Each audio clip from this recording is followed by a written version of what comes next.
Next बेटा हमारा topic का नेम है थ्रस्ट एंड प्रेशर। आज हमने सबसे पहले पढ़ना है थ्रस्ट। इसको सिंपल सी डेफिनेशन कहते हैं, समझते हैं आज हम इसको। जैसे मान लो ये कोई सरफेस है हमारे पास, जैसे मान लो ये हमारे पास कोई सरफेस है। क्या है हमारे पास? ये सरफेस, ठीक है। या ये हमारे पास कोई सरफेस है और हमारे पास कोई ऑब्जेक्ट है। क्या है? ऑब्जेक्ट। जो ये ऑब्जेक्ट इस सरफेस पर फोर्स लगाता है, क्या लगाता है? Force.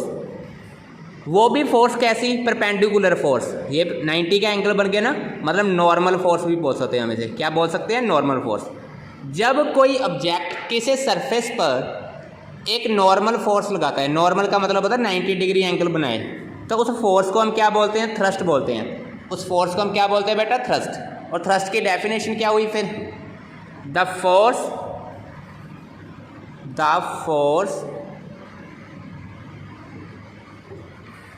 exerted by the force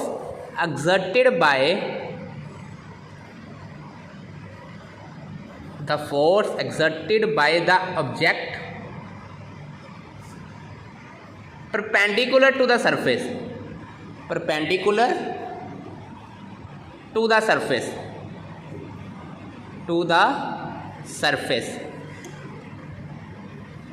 is called thrust। I hope आपको ये डेफिनेशन क्लियर हो चुकी है। कोई भी ऑब्जेक्ट है किसी सरफेस पर फोर्स लगा रहा है नॉर्मल, तो उसको हम क्या बोलते हैं? फोर्स को थ्रस्ट। क्या बोलते हैं हम? थ्रस्ट बोलते हैं। क्लियर हो गया बेटा? What is thrust? अब थ्रस्ट के बाद थ्रस्ट के यूनिट आते हैं। थ्रस्ट के SI यूनिट होते हैं। SI unit of thrust is Newton. जो फोर्स के यूनिट होते हैं वही थ्रस्ट के होते हैं। मतलब थ्रस्ट और फोर्स एक ही बात है। थ्रस्ट और फोर्स बेटा एक ही बात है, ठीक है। डेफिनेशन क्या है? The force exerted by the object perpendicular to the surface is known as thrust, ठीक है। अब देखते हैं इसकी नेक्स्ट डेफिनेशन। यहाँ तक क्लियर हो गया? व्हाट इज थ्रस्ट, ठीक है।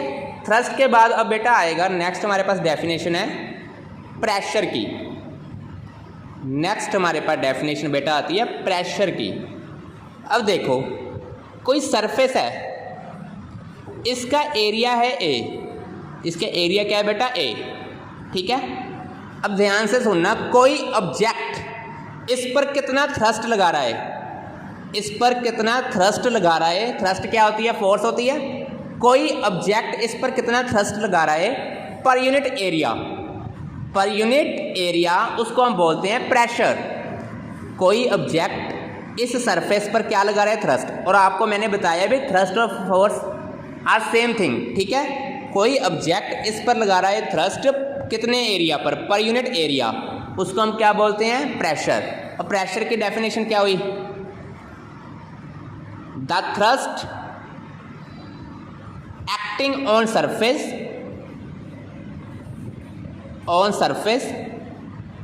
the thrust acting on surface per unit area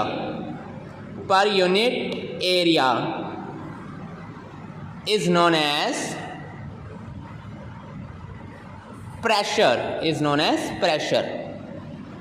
clear। और इसके यूनिट क्या होते हैं? Newton. the SI unit of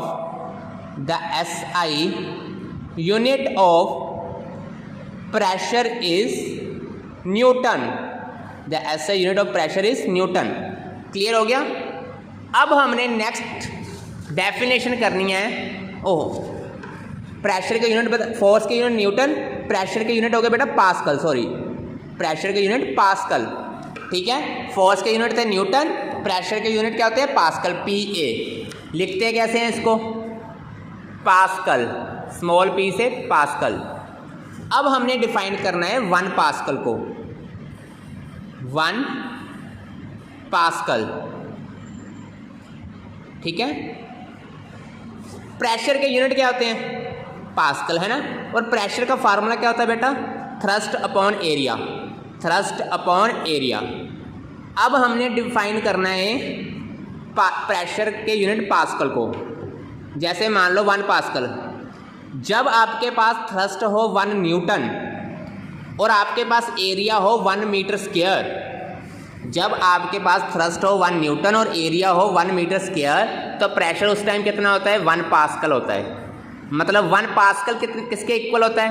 1 newton upon 1 metre square. इसकी डेफिनेशन कैसे करेंगे? इसकी डेफिनेशन कैसे होगी 1 पास्कल की? If we exert